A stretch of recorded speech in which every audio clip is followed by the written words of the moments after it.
Pumie, good to have you back with us. Tell us about how you were all impacted by the hard lockdown and what the situation is now on the streets. I would like to say good morning, everybody, South African. The situation right now is very bad about our pandemic. The car guards are very struggling a lot.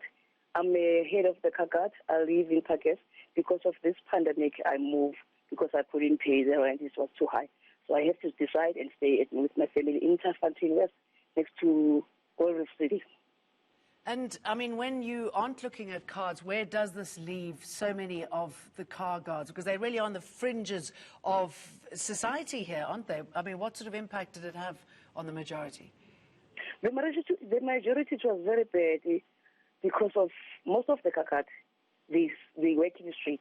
They don't have a shop right now, and they live in the street.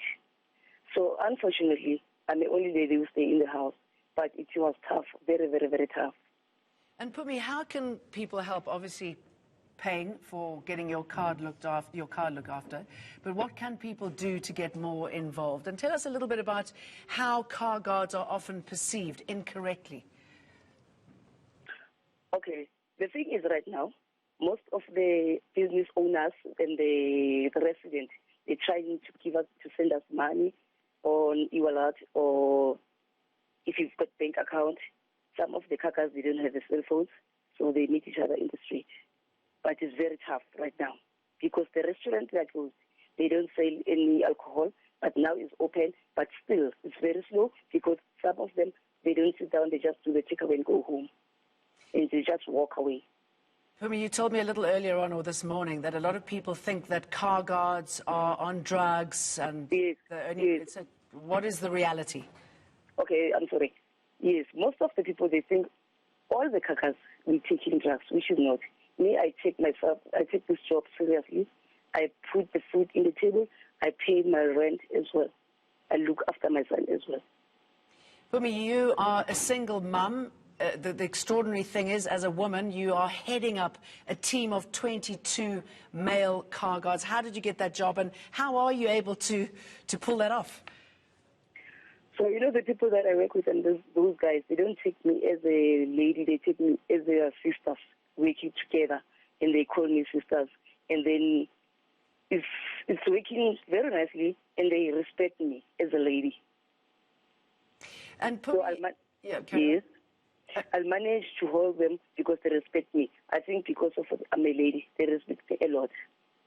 Tell us about another aspect to what you do as a car guard, which is to protect guards. And I know where you work, there's quite a bit of crime, theft of cars, many telephones. What is it that you've seen, and how important a role do car guards play there?